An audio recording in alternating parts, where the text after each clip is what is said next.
Hello everyone. তো গতকাল ব্লগে বলেছিলাম আজকে একটা নেমন্তন্ন আছে, তো সেখানেই যাচ্ছি। আর মহাবিস্তানে দেখো কি ভিড়। তো পুচকুর জন্য কিন্তু আমার গিফট নেওয়া হয়ে গেছে। এবার উপরে চলো যাই, দেখি কি হচ্ছে। তো যেতে যেতে একটু লেটই হয়ে গেছিলো আমাদের। আর এই দেখো বার্থডে বয়, তবে বার্থডে বয় একটু মনটা খারাপ ছিল, কান্নাকাটি করছিল, খুব গরম তো তাই। এবার হচ্ছিল কেক কাটিং টাইম। আর এদিকে ও বুঝতেই পারছে না কি হচ্ছে। সবাই যখন বার্থডে উইশ করছিল তো অবাক হয়ে চারিদিকে দেখছিল যে কি হচ্ছে ব্যাপারটা। তো এখন কেক কাটিং কমপ্লিট হয়ে গেছে, এখানে এখন আমি বসে বসে কেক খাচ্ছিলাম।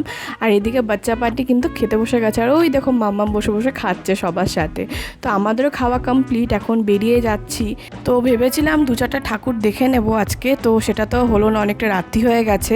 আর এইদিকে দেখো মাকে নিয়ে যাচ্ছে, কি সুন্দর লাগছে না দেখতে। আর চারিদিকটা এখন তো যেহেতু দুর্গাপূজা, চারিদিকটা মানে পুরো জমজমাট, তো দেখে না মনটা ভরে গেল। তো চলো এখন বাড়ি যাচ্ছি, ভালো লাগলে একটা লাইক করে দিও, বাই।